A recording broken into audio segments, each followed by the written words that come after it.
Enkuyanza y'abantu ekire akisayo mu district ya Bushenyi bakuje no misino kurekana bajaguza ekiro kikuru eky'abakyara obekando omunyisenkero w'abakyaro wa district ya Bushenyi no wakitiremu amani hamwe no kweta abanywani be kugira nti basukana baje no miso na no kujaguza ekiro kikuru ky'abakyara.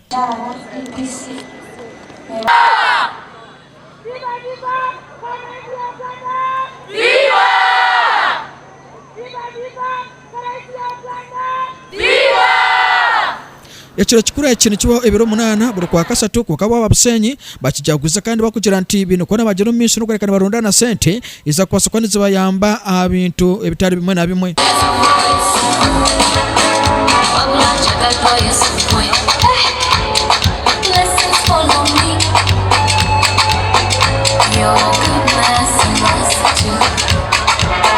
Kwingana no mushinja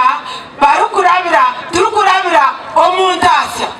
count her in accelerating gender equality through women economic empowerment. Machkwata abakyala balyaha omwenkano mukagukwata kubi omushinja niwe nyineka kandi niwe mutwe gweka iwa mukazi olya mabega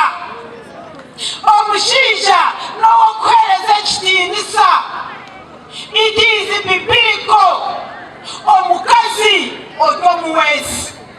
Honorable Kaunda Donozio kandi we asimire abanyabushenyi yanje no kwagira nti bebera kwana baje no miso na no kugira kandi enkwatanisa aho kikwatagine na n'entunguka kicyangetaha n'urukundo